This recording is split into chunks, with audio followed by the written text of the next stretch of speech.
Hello friends, welcome to yet another session of Business Mathematics. We would be continuing with our topic logarithms and anti-logarithms.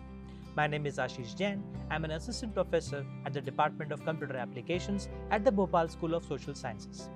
In the previous modules, we have covered introduction to concepts of logarithms. We have seen how to find logarithm of a number and some numerical problems.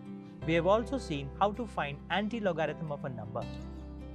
In this module, it is a concluding module, and in this module we would be covering important rules of calculations which should be kept in mind while solving logarithm problems, numerical problems involving logarithms and anti-logarithms.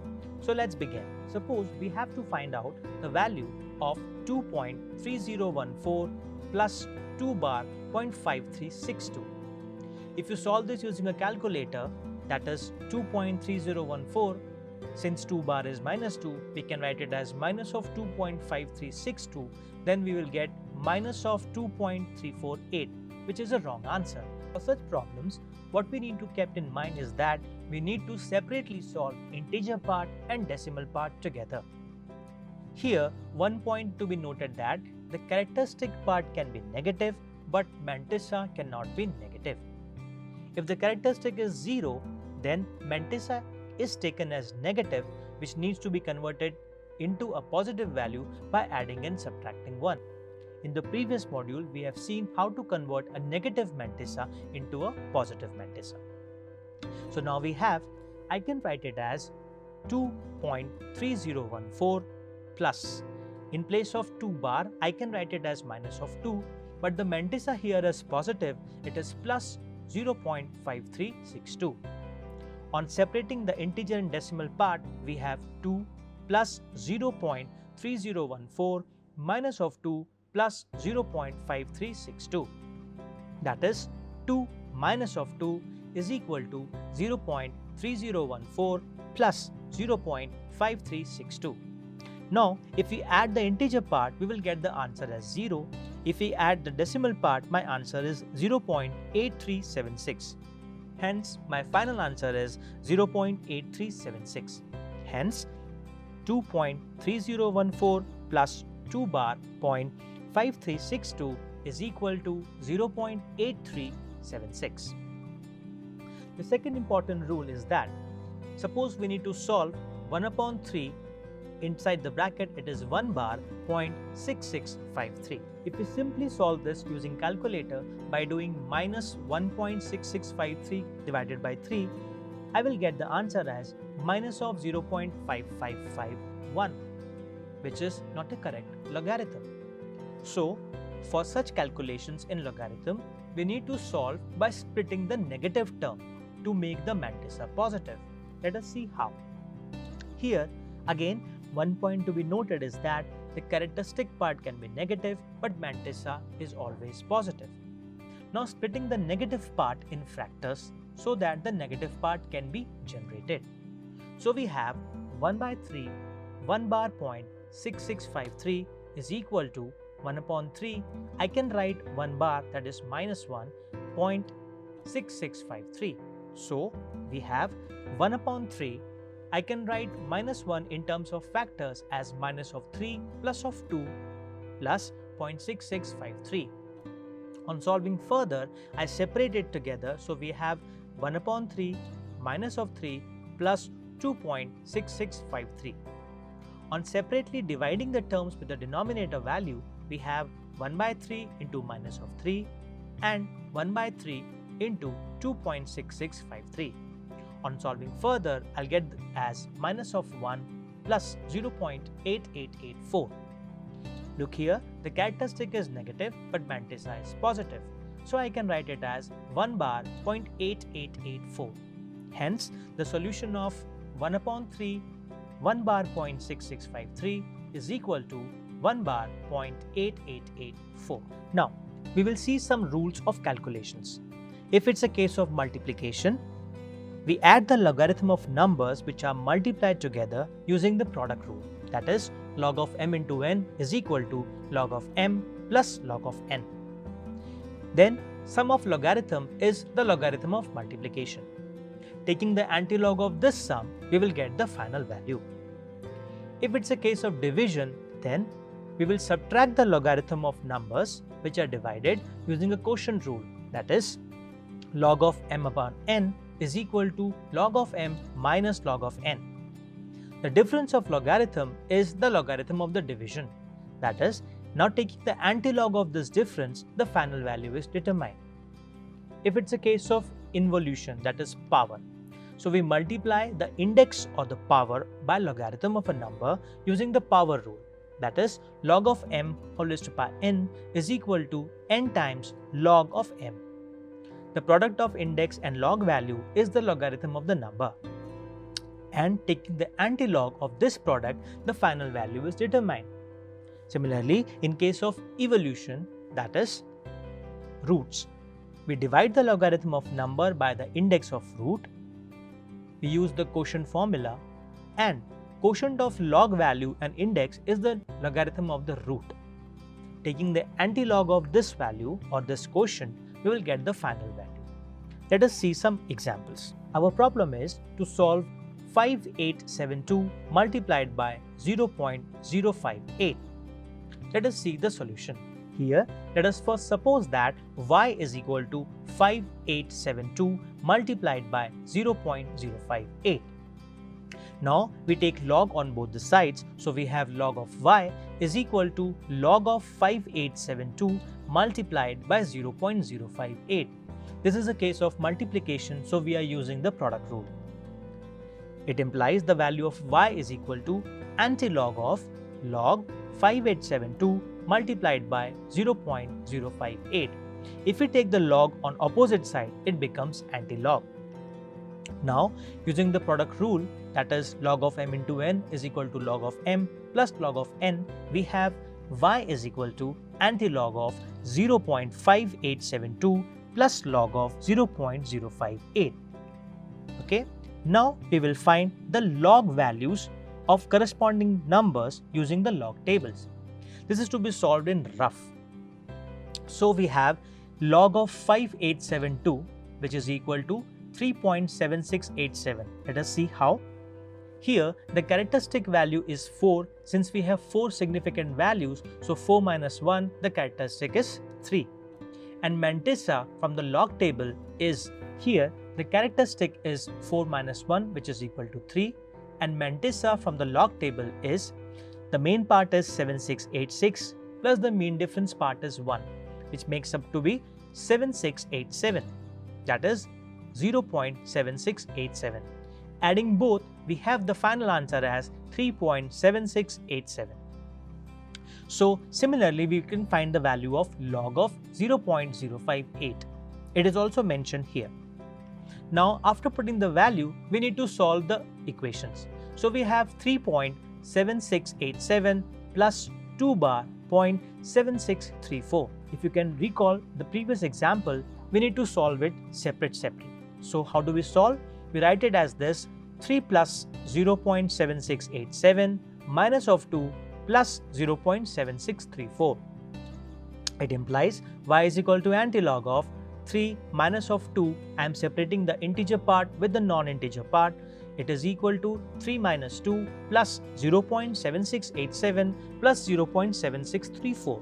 Now, it is equal to 1 plus 1.5321. Again, solving the integer and decimal part, we have the answer as 2.5321. Now, we have to find antilog of 2.5321. We use antilog table for this. Here, 2 is the characteristic and mantissa is 0.5321. Hence, our desired value is a combination of mean part and the mean difference part value. So, we have it as 3405. We use the characteristic to put decimal. Here our characteristic is 2, which is a positive value. So 2 plus 1, that is 3. After 3 places, I have to put decimal. So my answer is 340.5. Hence, 5872 multiplied by 0.058 is equal to 340.5. In this way, by the use of logarithm as well as anti-logarithm, we can solve problems. This is a case of division. So we have 39.8 divided by 19.9. Again, let us suppose that y is equal to 39.8 divided by 19.9. Taking log both sides, we have y is equal to log of 39.8 divided by 19.9. By the use of quotient law or quotient rule, we have log of m minus log of n, that is, y is equal to antilog of log of 39.8 minus log of 19.9. In the rough, we can solve it. So this is the solution for you. Log of 39.8 is equal to 1.5999. You can see the description how we have calculated the value. Similarly, we can find the value of log of 19.9, which is equal to 1.2989. Now after putting the value, we have 1.5999 minus of 1.2989. Again, separating the decimal and integer part, we have 1 plus 0.5999 minus of 1 minus of 0.2989. 1 minus 1 becomes 0 and we have to solve decimal part together, so it is 0.5999 minus of 0.2989, which is equal to 0.3010. Now to find antilog of 0.3010, we make use of antilog table. From the antilog table, we doesn't have any characteristic. That means our characteristic value is 0. The mantissa value is 0.3010. So the desired value is 2000 plus 0, which is equal to 2000. Now using the characteristic, I have to put decimal. Since it is a positive value, so it is whatever is the value of characteristic, we have to add it by 1. So my answer is, we have to put decimal after one place. That means my final value is 2.000. Hence, 39.8 divided by 19.9, the answer is 2.000. The next case is 5.39178 raised to power 3. Here, let us suppose that y is equal to this. So, taking log both the sides, we have log of y is equal to log of 5.39178 raised to power 3. Using the power law, we can write it as y is equal to antilog of 3 times log of 5.39178. Since this value is more than 4 characters, we have to reduce it to a 4-digit value. So it is reduced to 5.392. Finding the value of log 5.392, putting it and solving, we want to find the antilog of 2.1954. Using the antilog table, its value is equal to 1.568. Hence, the value 5.39178 raised to power 3 is equal to 156.8. The next problem. Here we have to find the value of fifth root of 235.7. Let y is equal to the given number. Now, y is equal to 235.7 raised to power 1 upon 5 using the laws of indices.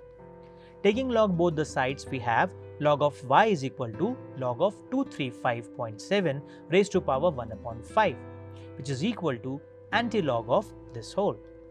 So, using the power rule, we have y is equal to antilog 1 upon 5 log of 235.7. From the log table, the value of log of 235.7 comes out to be 23724. Putting it and solving, we have y is equal to antilog of 0.4745. Using the antilog table to find the antilog value, we have antilog of 0.4745 is equal to 2.982. Hence, fifth root of 237.7 is equal to 2.982. The next problem. It is a mix of two problems, that is, we have to use product as well as the quotient rule.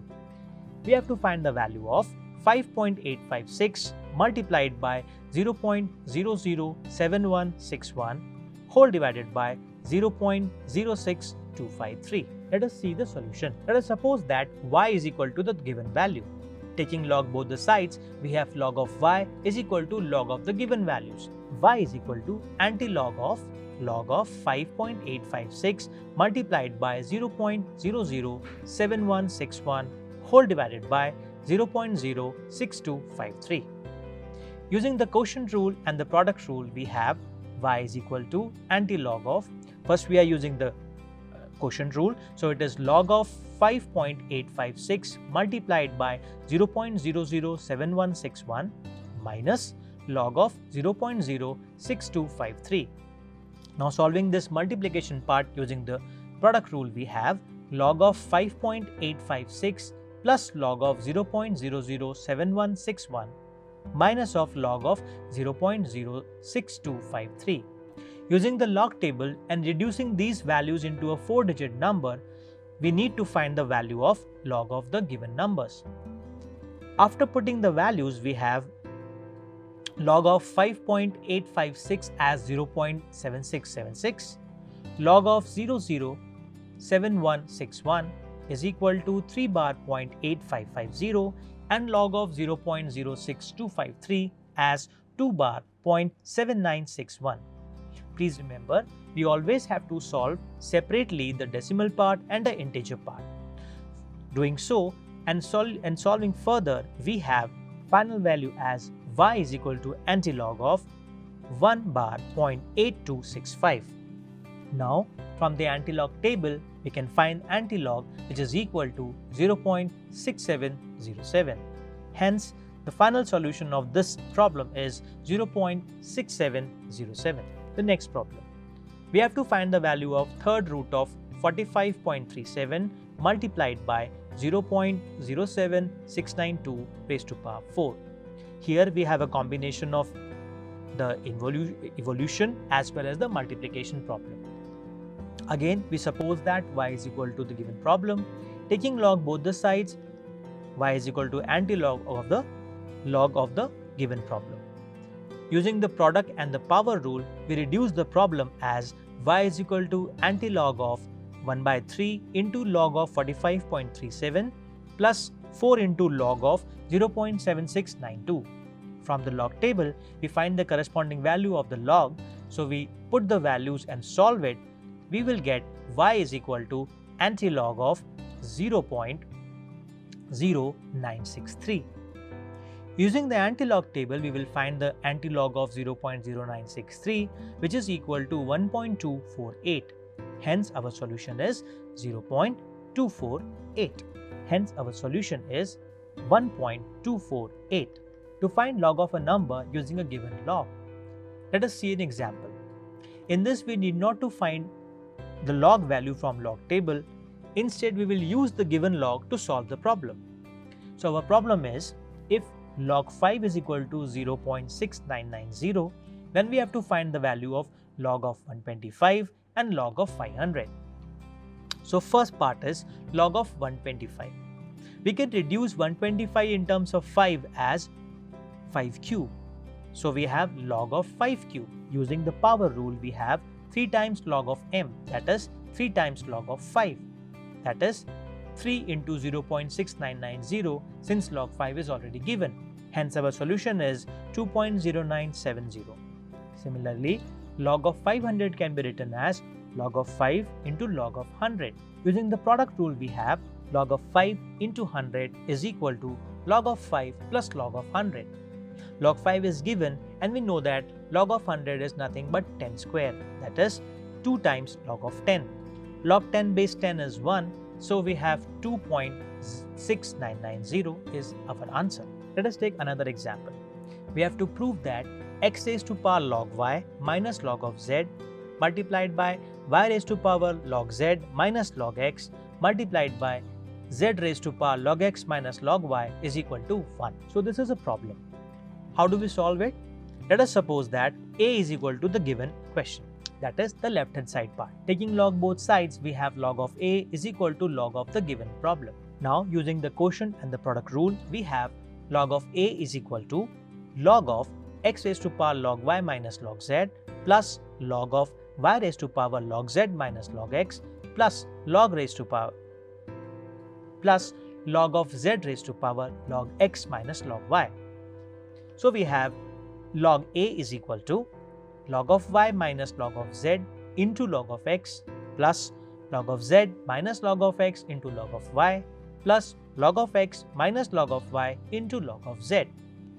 Opening the brackets, we have log a is equal to log y into log x minus log z into log x plus log z into log y minus log x into log y plus log x into log z minus log y into log z. On solving further, we are left with 0 since all got cancelled. So log of a is equal to 0. It implies it is equal to log 1 since 1 to the base a is equal to 0. Hence we say that the value of a is equal to 1. So in this, only the log concepts are used. We have not used any log table. Let us see another example. We have to find the product log 3 base 2 multiplied by log 4 base 3 multiplied by log 5 base 4 multiplied by log 6 base 5 multiplied by log 7 base 6 multiplied by log 8 base 7. Here, we know that since log of n to the base b is equal to log of n to the base a divided by log of b to the base a, which can also be written as log n upon log of b. Using this, we reduce the given problem as log 3 upon log 2 multiplied by log 4 upon log 3 multiplied by log 5 upon log 4 multiplied by log 6 upon log 5 multiplied by log 7 upon log 6 multiplied by log 8 upon log 7. On solving further, we are left with log of 8 upon log of 2. I can write log of 8 as 2 raised to power 3 and log 2 as simple log 2. Now, using the power rule, we have 3 times log of 2 upon log of 2, which is equal to 3. Hence, the given problem has a solution as 3. Now, next problem, log base 2, log base 2, log base 3, log base 3, 27 raised to power 3. We have to find the value of this. Let us see the solution. So we have the given expression as, we can write it in terms of powers of 3 as log base 2, log base 2, log base 3, log base 3. I can write 27 as 3 raised to power 3. So it is 3 cube whole raised to power 3, which is equal to log base 2, log base 2, log base 3, log base 3, 3 raised to power 9. So we have log base 2, log base 2, log base 3, 9 times log of 3 to the base 3 using the power rule. Here log 3 base 3 is 1, so we are left with log of 9 to the base 3. I can write 9 in terms of 3 as 3 square. So again using the power rule, we have log base 2, log base 2, 2 times log of 3 base 3. Log 3 base 3 is 1, so it is log 2 base 2. We know that log 2 base 2 is again 1, so it is log of 1 to the base 2. We know that log of 1 to any base is equal to 0, hence log of 1 to the base 2 is equal to 0. So we have the final answer as 0. Now the next problem. We have to find the value of log base 3, 4th root of 729 multiplied by 3rd root of 9 raised to power minus 1 into 27 raised to power minus 43. This is a big question. But please don't be worried about big questions, just solve it logically. Let us see the solution. Now we are simplifying the given expressions. I can write 729 in terms of 3 as 3 raised to power 6. Also, I can write it as 3 raised to power 2 and I can write 27 as 3 raised to power 3. So we have 3 raised to power 6 into 3rd root of 3 raised to power minus of 2 into 3 raised to power minus of 4. That is 3 raised to power minus of 6 because if bases are same, powers are added. On solving further, we have it is log base 3, 4th root of 3 raised to power 6 into 3 raised to power minus 6 by 3, which is 3 raised to power minus 2. On solving further, we have 3 raised to power 4, that is log base 3, 3 raised to power 4 by 4, again which is log 3, hence log 3 base 3 is equal to 1. The solution of this given question is 1. So in this module, we have seen how to calculate logarithmic problems, how to use logarithms and anti-logarithms together, the types of problems in logarithms, and some numerical problems in logarithms as well as anti-logarithms. I hope this course on logarithm and anti-logarithm is beneficial for you. Thank you.